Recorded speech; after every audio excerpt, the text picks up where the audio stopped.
So good morning, everybody. Thanks for making it so early. And this is our last panel of this workshop, and I want to introduce a much-awaited panel of this workshop. I want to introduce our moderator, Helen Litreature, who has helped us a lot with, in many ways, in organizing this conference and also in connecting us to the two experts on Southeast Asia and various phases of the history of this group. So, Onit, thanks for coming. Thank you, Igor, for this. Is it on? Yeah. Thank you for this introduction, Igor, and good morning and welcome to this final panel of what has been an incredibly interesting and fascinating, really, week and conference. We're continuing our journey that we began yesterday with the talks on Burma and the Bay of Bengal. We're continuing today all the way to Indonesia. And I think for this panel, we definitely have to say that it's last but not least. For me personally, it's a very, very nice moment to chair a panel which is made up of two friends and colleagues and fellow Indonesianists. So that makes three of us here. And to have three Indonesianists at the same time in Jerusalem is a rare event. And some of you may know we're trying to create a space here at the Hebrew University for Indonesian Studies, and it's a process. But this is definitely a step in the right direction, and I want to thank the organizers for making it possible.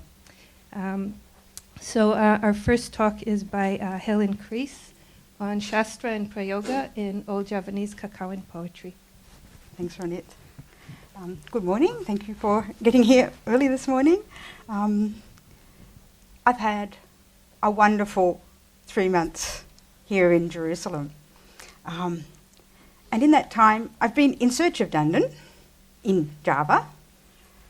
Can't say I've found him yet, but Tom has, so that will come later. But certainly in Java and beyond, Sanskrit poetics is very much in evidence. So we've got so much Prayoga. But it's a given of the field that there's not much of a Sastric tradition. And so I've been in search of that as well. And so in this talk, I want to concentrate really on that Shastric side. What is it that we do have, and what can that tell us? The connections in my talk to Dundan are somewhat loose, but it seems reasonable to assume that his absence is more of a lacuna in our sources than an absence of Dundan himself. We've seen in the last week and over the last few months just what happens to Dundan when he goes travelling, just how much he is adapted and changed and localised as he travels around. So on Sunday I was quite convinced all old Javanese came from Tamil. On Monday I was quite sure it came from Sri Lanka. And yesterday I thought should probably just take myself off to Burma. So I mean, I suppose that in itself is evidence of how widely this whole phenomenon does travel. But if I can't find Dundan in my Sastric traditions from Old Javanese, then there are other questions that arise. So if not Dundan, why not Dundan? If not Dundan, then who or what? And in these traces of Sastric tradition that exist, where's it gone? What happened to it? Why is it forgotten? So that's some of what I'm going to talk about. Now I'm going to very much resist the temptation to provide too much filling in of the background, but I guess just a little bit of background information is essential. That is, what we have in the Kavya tradition in Old Javanese are three distinct periods. We've got the Central Javanese period up until about 928 of the Common Era, from which we have only one text, the lovely Old Javanese Ramayana. The classical tradition, if you like, for Old Javanese kavya is the East Javanese period, which went from the early 10th century up to the 15th century when Islam came running through Indonesia. The apocryphal story is that the Hindu rulers and the Brahmin priests and all the scholars picked up their texts and ran to Bali. And that is, in fact, where most of the tradition has been preserved and continues to the present. So this kavya tradition, this Alankara tradition, if you like, has continued right up until the modern period. It's quite a small corpus of texts. From the pre-Bali period, we perhaps have 20 kavya. So that's our prayogic corpus. So kavya, the Kakawin take from Sanskrit the form. So Kakawin are written in Sanskrit meters, or Sanskrit meters created in Bali, and there is nearly as many, in Indonesia.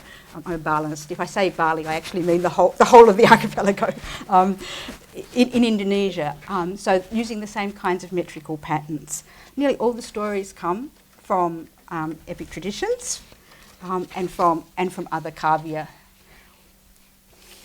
But there is actually also a sastric tradition in prosody, orthography, grammar, and lexicography. So we do actually have a corpus that shows that the whole package, if you like, travelled with the prayogic practice of writing Kakawin.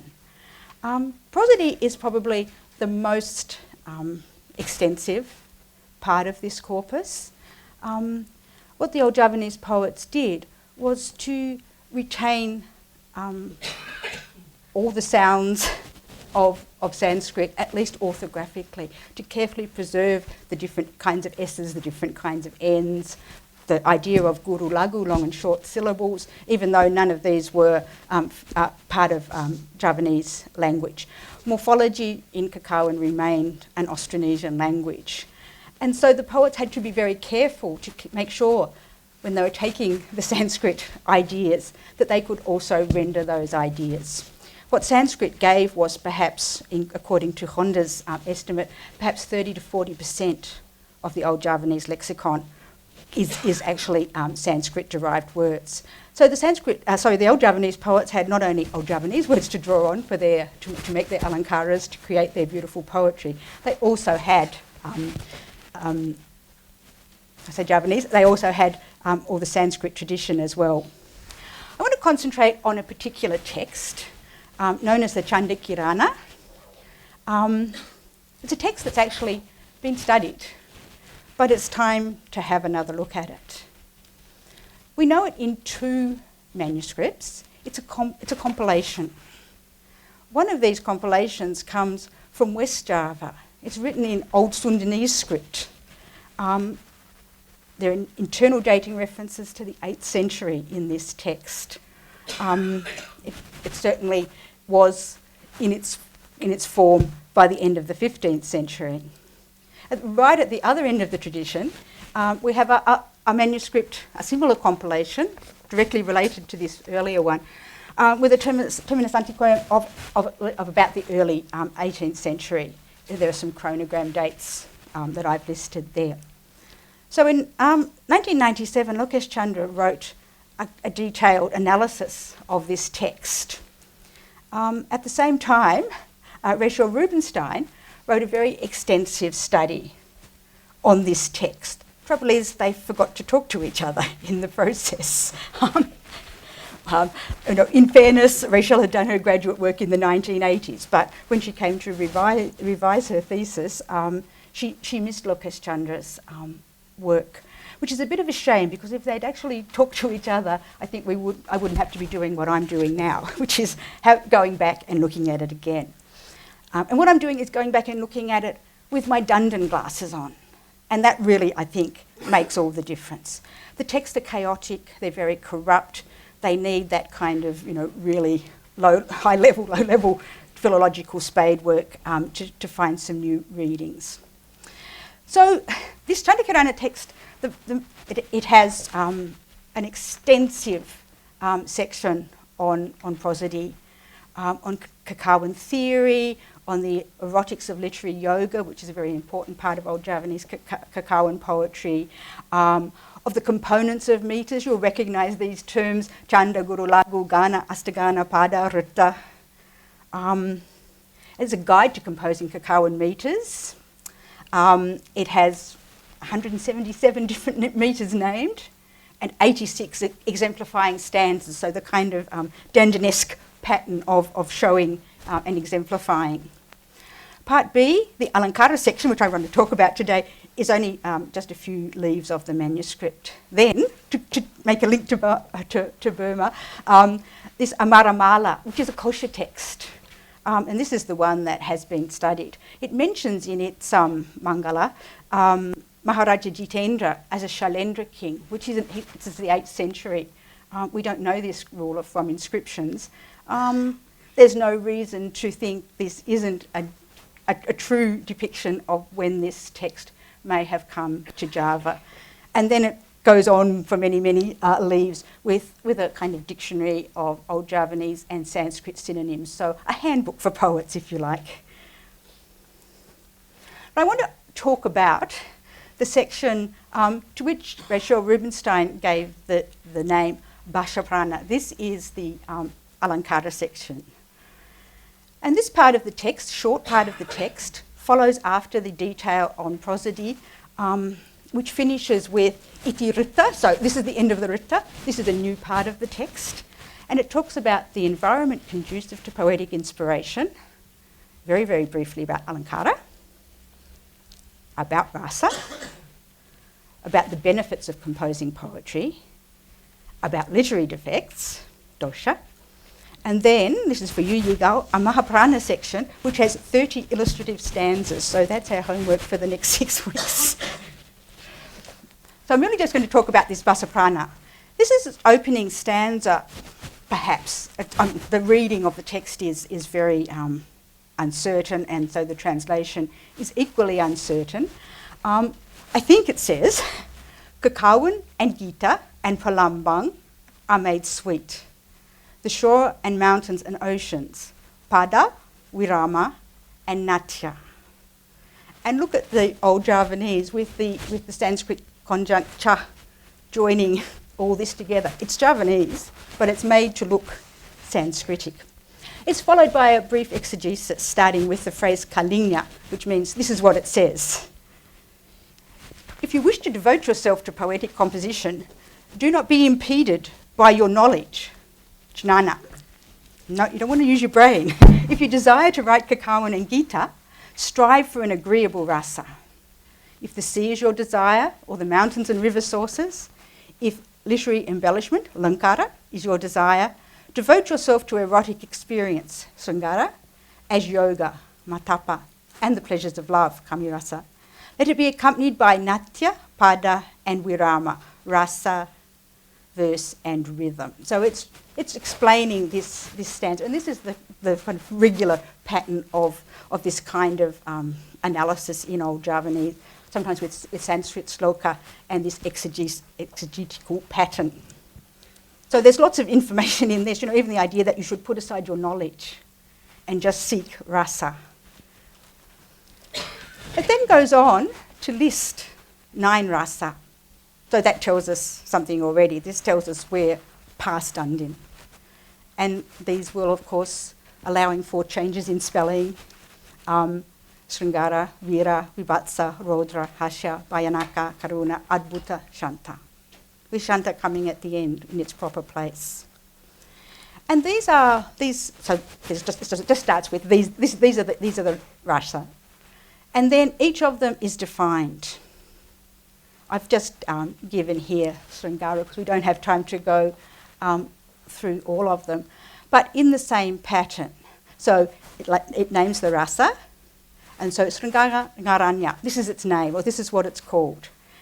And it expresses from uja, to speak, to tell, to cause something to be expressed, and then goes on to say what. So first for the Javanese, at this time, whenever this time actually was, so Sringara is enunciating the delights of love, to be full of desire, that which is desirable, an expression of the enchanting and the beautiful, the pleasures of love. And then so on through the list. And at the end it says, Iti Nawa Natya. These are the 9 Natya. And then it adds after that a 10th rasa, Krura, which is said to express utter confusion. So I don't know where that one came from, but in this company, I'm not really telling you things, I want you to tell me things. So I don't know if there is a rasa called Krura, but this is actually stuck on the bottom after the author has actually said that's the Nawanatya, then he just adds this next one in the same pattern, but no other information about it.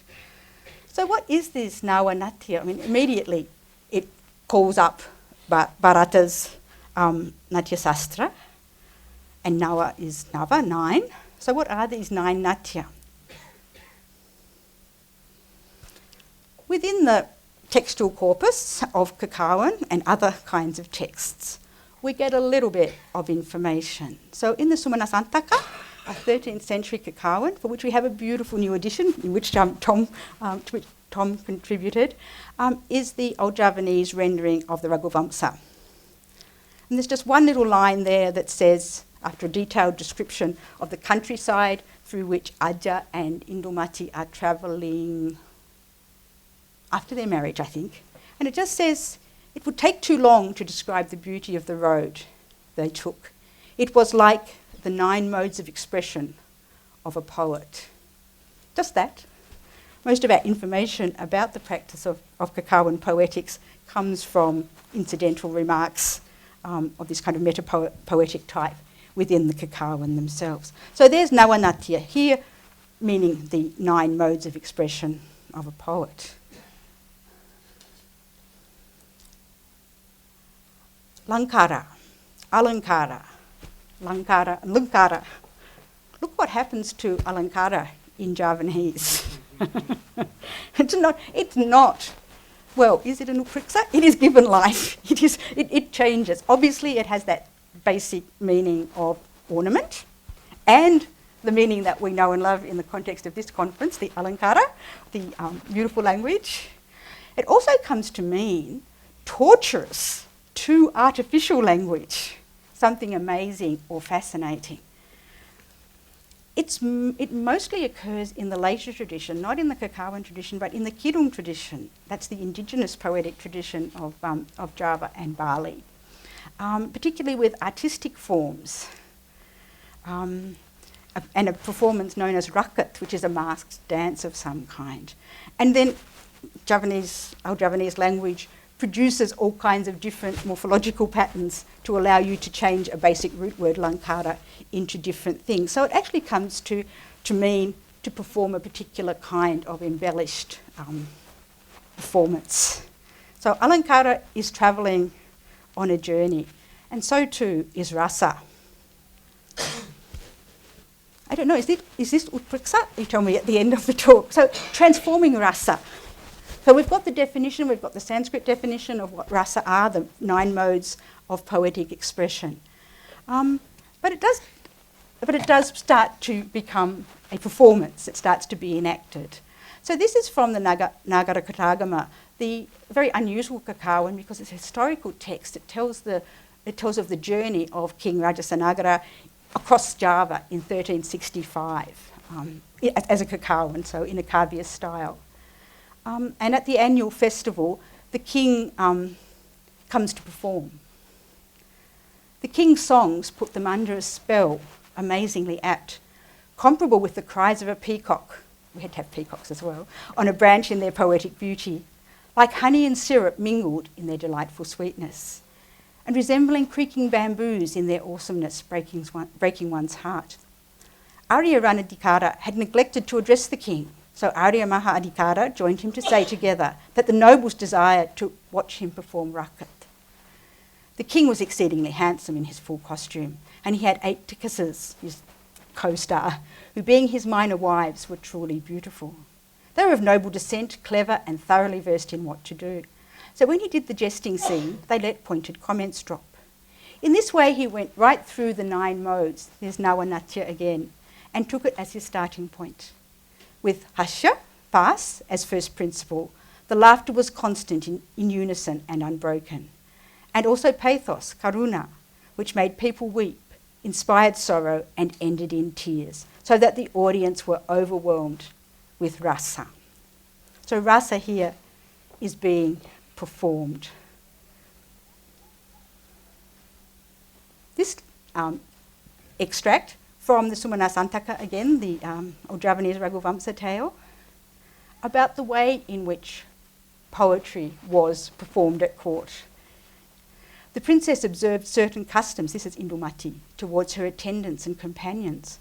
Those who were expert players of gamelan music and singers of kidung songs, and those who were expert in introducing musical themes, she presented with lungan, some kind of jewellery or insignia, as a mark of distinction. On those whose skills were more advanced, she bestowed a single and a necklace in recognition of their superiority. Once they had become poets, kavi, and had mastered every sort of artistic activity, on them she bestowed a kara as a mark of distinction. They all approached in full regalia. They were young, charming maids, both beautiful and talented.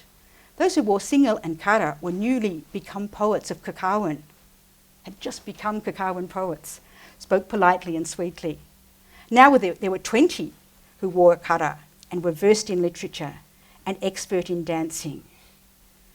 Jajayailu alone excelled them all and wore a garment of scales of gold and jewel. She was in command.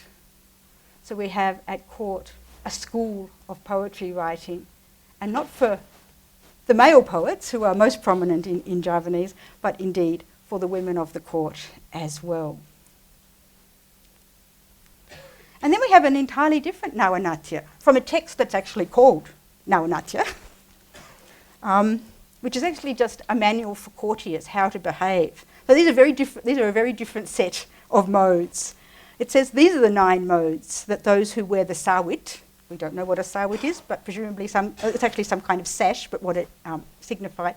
So their 9 modes are game, meat, drink, gambling, erotic pleasures, humour, armed battles, mock combat, and poetic composition. So the link between rasa, poetry, and court is embedded right through the Kakawin tradition.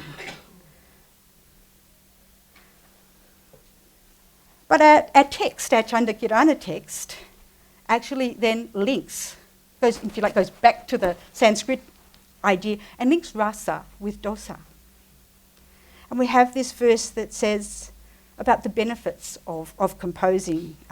First, the souls of poets who compose Kakawin will attain swaga, while those who compose Gita will return to the abode of Makaradwaja and Wagiswari.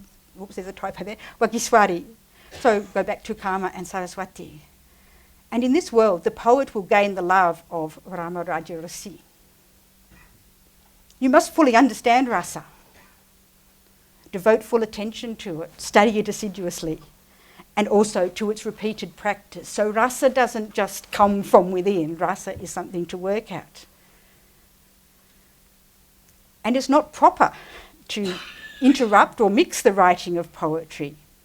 Its illustration is as follows. So this directly links rasa to dosa. And I've given you a handout with all the dosa on it. There are 18 or 19 dosa that are then listed in this part of the text. Now, I haven't had time yet to go back and do the philological work to try and work out what some of these mean. There are a couple of cases where there are clear links to dosa in Sanskrit of different kinds, not especially to Dundan. But there's a whole lot of other different things that are said to be dosa in this old Javanese Sastric text. So, lacking the vowels a and u, the variant version also has I in this list, so the akara, the ikara, and the ukara. Juna Lokesh Chandra suggests it's Nyuna. I don't actually know what that means. Ambiguous words that cannot be pronounced correctly. So some of these are Shabda and some of these are Artha. Apabramcha, from Apabramcha, presumably, besmirching the respected. Not sure what that means. Pada Vikara, the words are on the right-hand side of the pada. Durasambada, uttering language from far and near, or maybe uttering language that is distant from nearby, inappropriate, insipid, at the seaside and mountains. And if you just recall that opening verse of this section of the text that says the place to look for rasa is the seaside and the mountains. And we had a seminar a couple of weeks ago where we saw just how important the sea and the mountains are in old Javanese poetry, and it's come up time and time again in our readings of the old Javanese Ramayana. That's the locus of poetry in the old Javanese tradition. Virudabhasha, the story is unpleasant, or perhaps the language. And here's Alankara. This is about the only other place where the word Alankara is used in this text. The story is verbose, or words flood the narrative. This is the Javanese gloss. I haven't given you the Javanese, oops. We've got incorrect clothing on our poem. The aksara gantungan are the aksara that are written below the line. And the sandangan tenganan, I couldn't put the Balinese in because I didn't have the font on this. So they're some aksara that kind of hang off the top and the end of the main aksara. The action is without rasa, or if we take the variant ganda, perhaps it's without ganda, without scent. Yatibrasta, but defined in this old Javanese text as making defective words that have already been well formed. Next one's easy, making short syllables long or long syllables short. Then Jeda Aksara, rendering incorrectly the aspirates. Because, of course, for Javanese poets, aspirates had to be always thought about because they weren't natural sounds. Putting straight the crooked, subverting the appropriate, rendering inappropriate, anything that's defective. The conclusion and introduction of the story are not in harmony. What was discussed in the introduction differs in the conclusion, so lack of coherence. This next one is really very interesting. I think there's all kinds of shleshas going on in the old Javanese here. So this is Shruti Kasta, unpleasant when heard. So that's fine, we understand that. Deficient in rasa, as if it's audacious and torturous. This is that Alankara meaning torturous language. But the word here, anga, anga means body. It's the kind of set of thematic sections. Anga in Javanese means desire.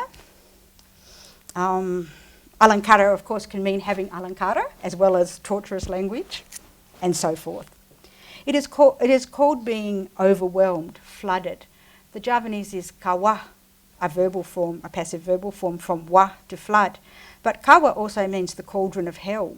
So again, perhaps there is a really interesting shlesha going on in there, and needs a bit more work on what the text is actually saying and a comparison of the different versions to know what we might have there.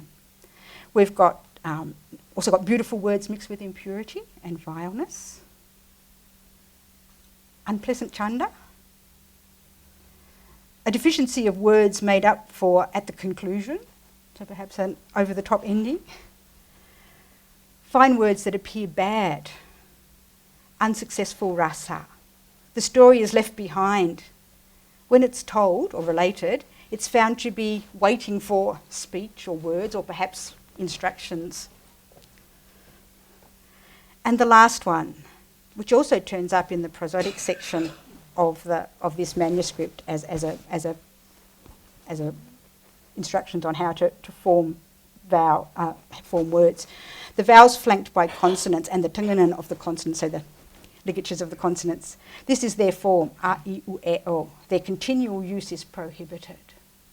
So it's a pretty comprehensive set of dosha of all kinds. I'm hoping that in this company someone will say, I know that set, I've seen some of these before, and that perhaps we might collectively be able to find some way of working out what this means, or where it may have come from. I mean, knowing where it comes from would be very, very good. So I'm presenting them to you, and I've even given them to you on a piece of paper so you can make notes and let me know if anything looks familiar.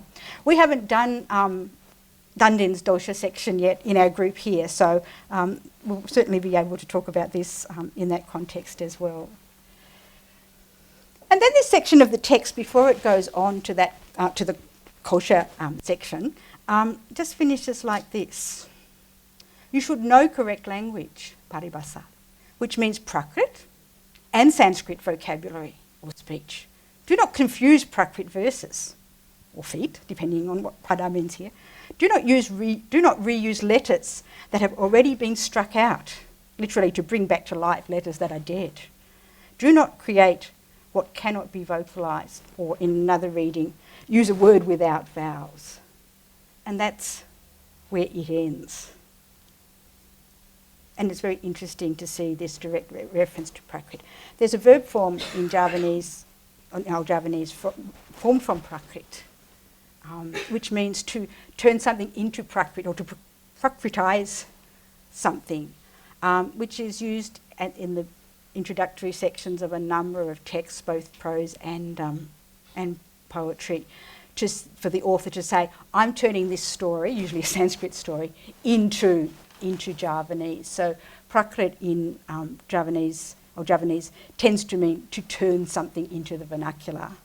But here it seems to be specifically drawing that Sastric distinction between Prakrit and Sanskrit. And that's all it says. So again, what it actually means, who knows? So what I've tried to show here is that the traces of the Sastric tradition are there for us to see. Why didn't it survive?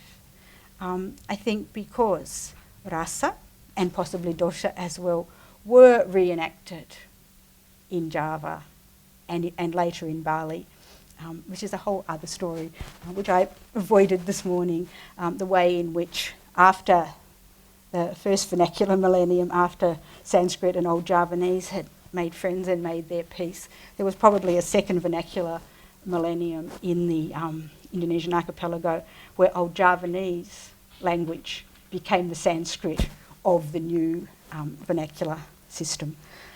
But I don't want to end with dosha. It seems a sad place.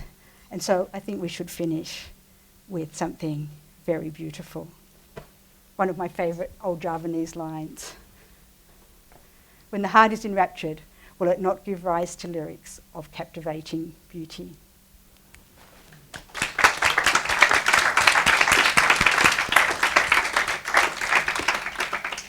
Thank you very much, Helen. And we have time now for questions and also for answers, if anyone has answers for Helen's questions. Yes. This was wonderful, Helen. Thank you.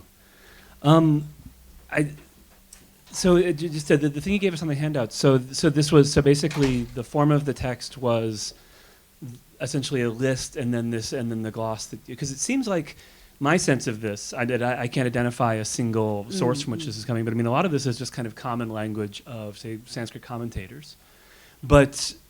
And I think this is not a bad thing, this is a good thing, and exactly correlates with what you said at the end, in just completely different meanings that are utterly different from anything that anyone would have ever used them in Sanskrit. I mean, some of them are, I mean, so yati brashta, for instance, right here, which is probably is kind of a immediately obvious case, which seems to be about, as you say, making defective the words that have already been well formed. So a kind of malapropism or something like that. Yeah. That's a metrical problem in Sanskrit. That's infringing on the kaisura. Yeah. I mean, almost all of these have a kind of life in Sanskrit commentarial writing and in treatises on doshas. I mean, others can probably identify specific text places for these. But what seems to me is that this is, I mean, like I said, exactly corresponds with what you just said, that there was just this was a piece of kind of stray verbal technology that found its way into the archipelago and then was used to build up an entirely local system of how it might work. Now, to link this back with the bigger thing and to actually end on something that you can tell us more about, is about Rasa. Because again, I mean, it's funny because Rasa has been sort of one of the absent presences in a lot of our discussion, because although Dundon talks about Rasa, as Larry said yesterday, it's kind of in certain ways, from the view of the subsequent tradition, his view becomes a very just minor one, if not just errant one. So I wonder if you could just say more about, insofar as this is a general type, that we have this, again, let's call it verbal technology that then gets used for completely innovative and original purposes on Java and later on Bali.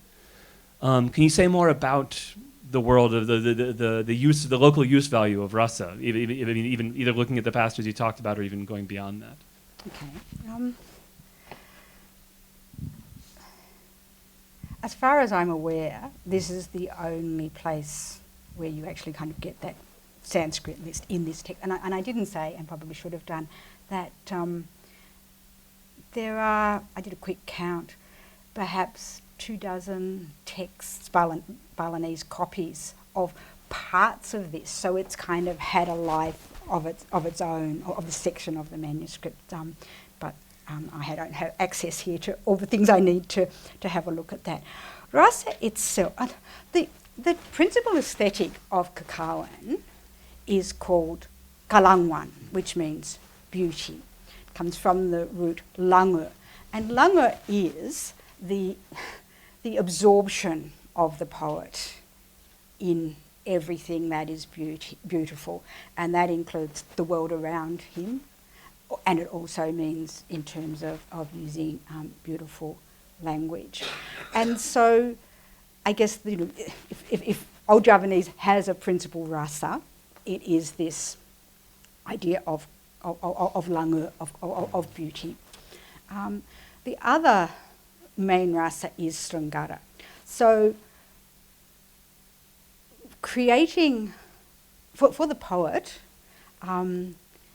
the poem becomes, through tantric practices, the yantra into which his deity is invited to descend at the beginning of most Kakawin. So the poem itself becomes, as the poets say, a temple of words. So it's a tantric practice, it's a yogic practice. In the later Balinese tradition, the creation of letters, the creation of the physical form of the poem is also, its main rupaka is sexual union. And so these are the rasas. Is it the same as the rasa that we saw in those extracts, which seem to be about performing rasa in a more Sanskritic sense, making sure that you get the right moods into your performance. So it is really hard to know. So these are the kinds of main rasas of Kakawin poetry. There's also battles. I keep on forgetting there's battles. But, that's how people do that. Yeah. Thank you. This was beautiful, like Kakawin. I was wondering, I was thinking when you were talking that, forget the Dundon question. We've heard too much about Dundon for that. I had to mention him. We're all Dundon fatigued now. But there's this, the bigger question of which the Dundon question is a subset, which is the traveling of the Sanskrit cultural package, or the Indic cultural package actually, to different places. What we see here is that there is no doubt whatsoever that Shastric texts accompanied Kavya texts into the mountains and the shores of Java. And what we see in a text like the text you presented is that, so we have we for sure have koshas, we for sure have chandas, we for sure have some text on rasas and alankaras, for sure have commentaries because we see this commentarial style, and we've seen this elsewhere. A big package of text. And what we see in the text that you present, in addition to Raghuvamsha and Bhattikavya, which is in itself is a kind of both Shastra and Kavya and so on. But what you see in this text is a massive repackaging. That is to say, in a single Shastra, we get a lot of chandas, we get a dictionary, kosha, we get doshas of different sources really, rasa and natya, and also a little bit of alankara. So a new package is created, also with new meanings. I wonder. So this is very different from what we have seen, for example, in the Sinhala Siyavaslakara, which tries at many parts to be much more faithful to a single model, in this case, Dandin. And what we see, say, in the Tibetan translations, which are the closest thing we see in this entire phenomenon to what we would call faithful translation. But so I'm wondering, maybe this but it's more like for example, Subodha Alankara or things we talked about yesterday. I was wondering, maybe repackaging should be our main metaphor, not translation, not commentary, not any of the other things. Or maybe we should, or at least test this possibility. Let's take this extreme case of a new package created from bits of the old package and bits of the local culture, created into a new package. Maybe we should think with this model in mind. This is one example of repackaging. Maybe the dosha section in the Kukai is a very different example of repackaging. And maybe with this model in mind, we should go back to texts like Kavirajamarga or Siyavaslakara, or a Sanskrit commentary on the Kavya Darshan. This is maybe this is a good way of thinking. Maybe we should take Kakawin to lead the way rather than to be some kind of a rare case.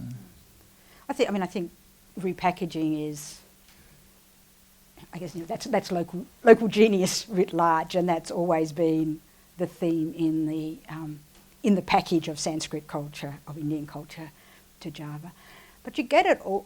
It's right through the tradition. So, for example, in the Dhammasastra, Manu is there. Manu is translated and explained, but really only chapter 8 of Manu, the Astadasha, whatever they were, the 18 causes of litigation, because that's really the only bit that worked. Although other parts of Manu, turn up in Ramayana and other places. So the Javanese took what they needed and put them together. And in the Kama Shastra is another area that I've done a bit of work in.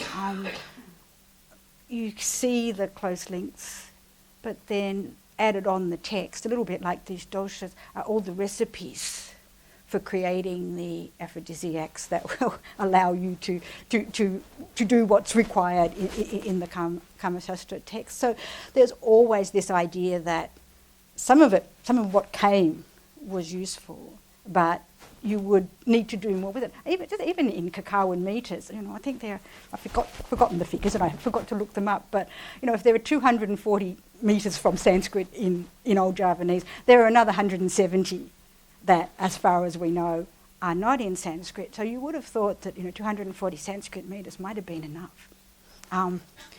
But no, it wasn't. And so they kept on creating their own patterns.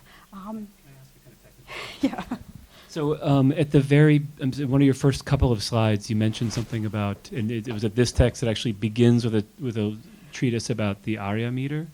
Yes, and the only place that the Arya meter... Which is only the beginning of the Old Javanese Ramayana, right? And it's the only... We only have Arya meter in the Old Javanese Ramayana, nowhere else in Kakawin literature. And the Old Javanese Ramayana stands in its own space. Another, and I didn't look at that part of the text at all, and I must, because I've forgotten to thank Andrew, who sent me this Lokesh Chandra article last week or the week before. I haven't had a lot of time to look at this yet. I've lost my thread. What was I saying? I was just curious about the Yeah. fact that it. And then there's even speaks of the Anustub meter, and as far as we know, there's, Tom might correct me if I'm wrong, there's no The Anustub. thing you quoted wasn't one. Oh, Yeah. So was it? So it's not a meter that it's not a Kabi meter. oh, okay, as well, yeah. So yeah, so it's I was pointing to Kabi, really yeah. understood, but it's not a Kabi meter. Lokesh Chandra has done a very nice Sanskritized analysis of the Amaramala section of this text. But it all needs rethinking because he used just one, we've got 2 copies of this text now, at least, plus all its little satellite texts. So I think that it would be a very interesting textual project, but it might be a worthwhile textual project. And I might do that in my remaining month or 6 weeks, however long I've got here, to actually try and look at some of the readings and try and see what's going on and take this earlier work a little step further and try and bring Lokesh Chandra and Rachel Rubinstein together a bit more. Yeah. So thank you very much. It was fascinating. And when I was listening to your presentation, first I wondered, does she know the Silapadigaram? Have you read the Silapadigaram? And then at some point you had the Nava Natya. Then I was reminded of Padino Radal, the 11 dances which are performed by Madhavi. Then I was thinking of the first chapter of the Silapadigaram, the Arangetra Kadei, where we have a training of a dancing girl in many arts. And and the commentators point to a lot of literature, a great part of which is lost, which illustrate the triple poetical knowledge, Iyalisei Naragam, so the poetry, the musical poetry, and then I was brought back to a question I had on Sunday when I was trying to fit the whole school of Tamil poetics represented by the Tolkappiyam in the new frame, which I would say the young Turk frame of poetry, which is illustrated by Virasuriam. I could not fit the Maypartiyal. Tolkappiyam has a chapter on rasa, but I could not fit it in the new frame. And so I have the impression that the situation which you describe represents the knowledge of a group of language professionals, which might resemble what we had, which is illustrated in the Tolkappiyam. And that we have some turn. So only the new, they want to be modern, so they reframe everything, but they cannot really succeed to do that. Some parts are left out, and well, that's what was suggested by listening to you. Thank you.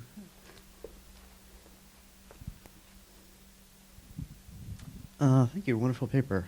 I want to talk specifically about Shruti Kashta and the list of doshas. This, I think, is the only of these one that's actually a classically listed dosha and means here what it seems, more or less what it seems to mean. In its source, it occurs in Bhamaha and I guess Dandin.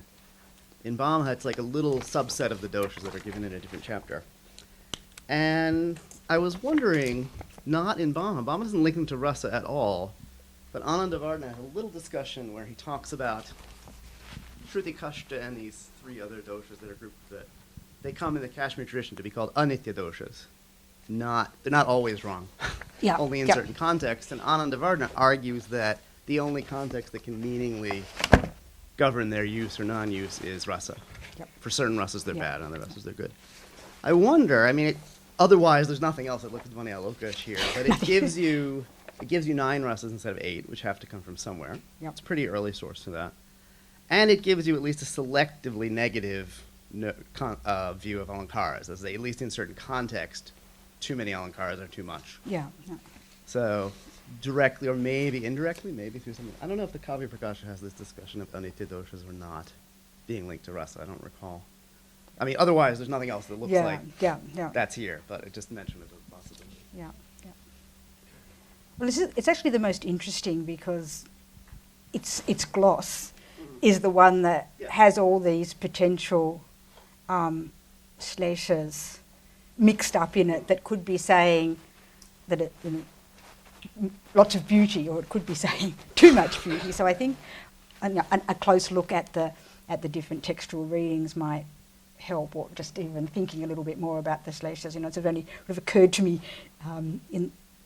I've only got the text quite recently, so I haven't really done the work that needs to be done to make any kind of definite things. But just this idea of what does anga mean, and if you join up the words slightly different ways, you'll get slightly different meanings for this definition as well, depending on where you break the words and so on. Well, the Amaramala, the kosher section, says 8th century. There's a very iffy colophon date that indicates early 15th century.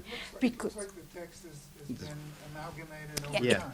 it's a compilation, so it's certainly made up of different parts. It must have been put together. It's very, very interesting because it's a one of the exemplars is from West Java. There are probably only 20 manuscripts, and West Java doesn't really figure in the kind of package, although there was a Hinduized kingdom on that side. So we don't have, it's written on Nipa palm, although actually there was an article published just in the last couple of weeks that says it's not Nipa palm, it's some other kind of palm, which is very interesting.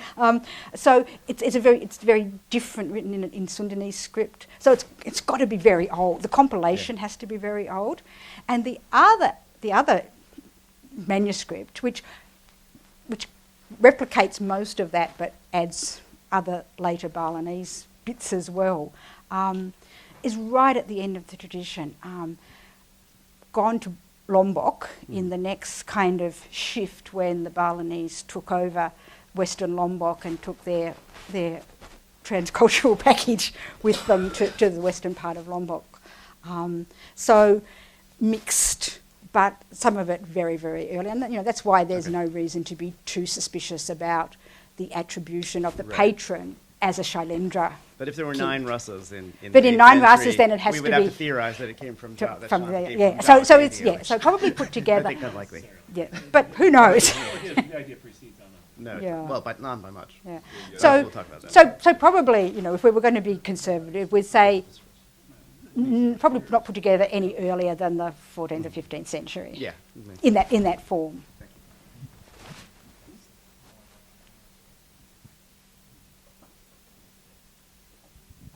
Thank you, Helen. I read. I also noticed and was going to point out just the curious glosses on some of these, and especially the emphasis on the shruti, on the sound, the shabda doshas and things of that sort. Is very interesting because that's something which you see in sort of heavily dealt with in the Kaviraja Marga, for example, as I think Gil and Sarah would corroborate. I just wanted to point out that one translation that you made. I was kind of curious. It was very interesting. I think you said it was for. I think a phrase was jitakshara avichakshana, which I found interesting as expert in literature. That's a very interesting phrase there. Jitakshara vichakshana. And I was wondering if anybody in this room has seen that before for that particular that particular phrase. In the for a literature, the jitakshara vichakshana.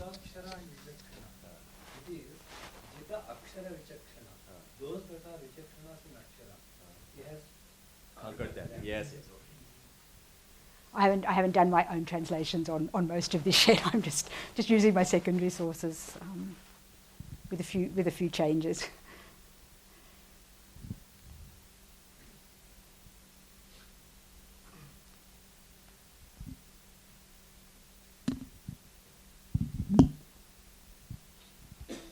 Thank you for this talk. It's extremely interesting and reveals. I mean, the questions actually reveal how differently we are all thinking about these questions. And my impression is that many of us here are classicists. So our point of, in a certain sense, and our point of reference is a classical body of Shastra that is systematized, and there are numbers, and these numbers kind of expand and contract. But this is a different way of packaging this kind of knowledge. And as Yigal said, and it also has very deep implications, not just for how we think about the transmission of Indic knowledge to Indonesia, which is obviously important and extremely interesting, but also thinking about what Indic knowledge actually is, and how we might kind of put some of the how we might think of Indic knowledge itself as some kind of package that is going through the same kind of reorganization and repackaging that's going on elsewhere outside of India. And I'll just note that the ways of organizing, first of all, the kind of metrics and the doshas, the alankaras, the discussion of languages, there are a lot of similarities with kind of extra shastric, informal discussions within India, right? And I'm thinking of the later Jain canonical texts that say sometimes exactly the same things. There are two languages, Sanskrit and Prakrit. There are 9 rasas actually in late Jain canonical texts. So I think that it's I'll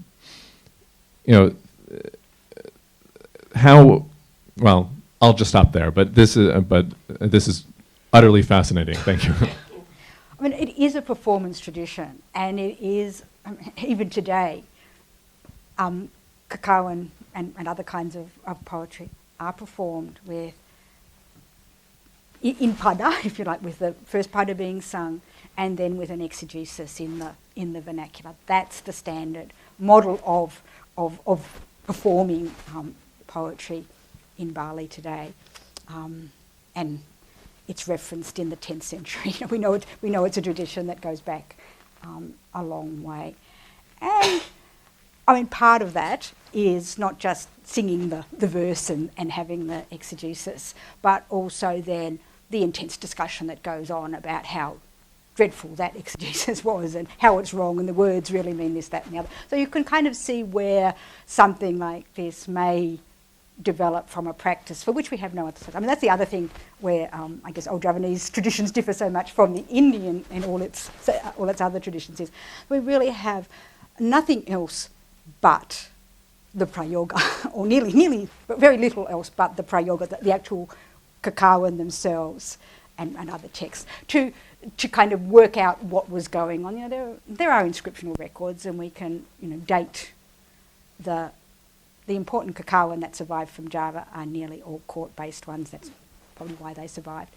So we don't have a lot of package of our own from other areas to put this together, but we just have to draw the threads. But it is very interesting, and I put these in the same order that they appear in the text, but it would be interesting to actually then resort them to see how it talks about which ones talk about prosody, which ones talk about artha, which ones talk about alankara, and so on. So there's lots of work to do on this, and I'm very happy to share that with other people who are interested in taking part in that later analysis and so on. So we can keep on talking about this. Okay, we have, I think, time for just one more question. I know there are additional questions, but perhaps you can talk with Helen during the break. So, last question. What an honor. Thank you very much for this fascinating talk. And, from what I see here and for what you talked us about, and from the little I know from Javanese old literature, it seems to me that performed poetry was a category very important here, going along with maybe dancing and singing, and it seems to me also that, and from the little I know, that the Natya Shastra was an important text in Java, and we know this also from for instance, the Prambanan sculptures, which are probably shaped from the chapter on dancing of the Natya Shastra, and that's probably also the first time we find this kind of sculptures taken from those instructions. And then these are transferred, or the idea maybe is transferred back to India. I mean, about this idea, also the question of the passage of ideas. And about this 10th rasa, I never came across it, but I was wondering if maybe it was shaped for adapting for forms of performance which were dominant at that point in Java, and needed a raza of their own to be described. And then I had a question about this a slide that you showed us about the double destiny of the Kavi.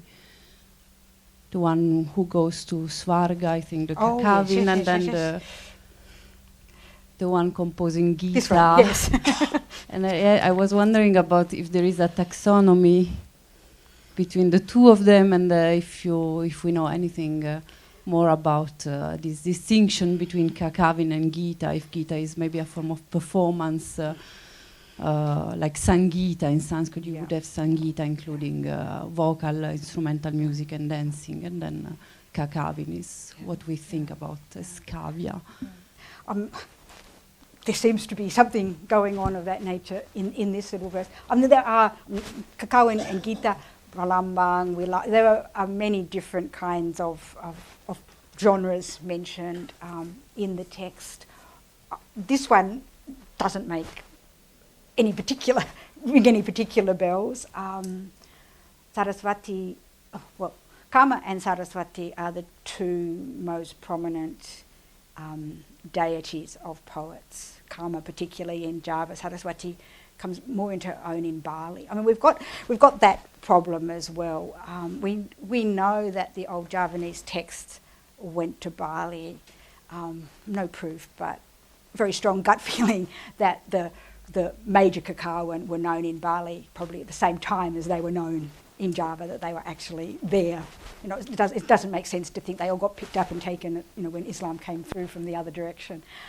So there's that as well. But some of the earliest archaeological evidence for contact between India and the Indonesian archipelago is actually in North Bali. So, you know, we certainly can't rule out things coming to Bali that were not going to, you know, it's not going to always be in this direction. It was probably going backwards and forwards in different directions. So, and you know, something like Saraswati as the most important deity of later Balinese poets is interesting, because she is there in the Javanese tradition as well, but not as strong.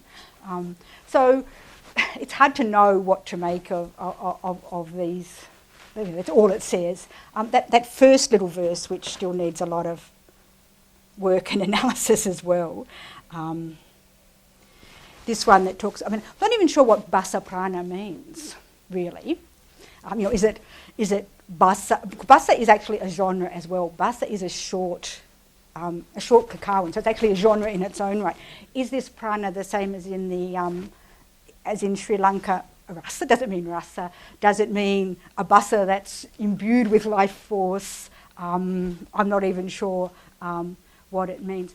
The Gita in there requires some fairly convoluted reworking of the old Javanese text, and I've glossed over that by just giving my most recent interpretation. It requires me to decide that the writer has mixed up aksara in the original Javanese with that pattern of the cha-cha as well, and actually based on the exegesis which talks about Gita, the actual Javanese word where we've got Gita here. This doesn't actually look anything like that, but I've hidden that. So there are actually several kinds of and Pralambang is also often used as an allegorical Kakawin. So allegory is very important in Kakawin, particularly in the major Kakawin, which are often allegorical references to political events. Much more to be said. That quite answers your question. But,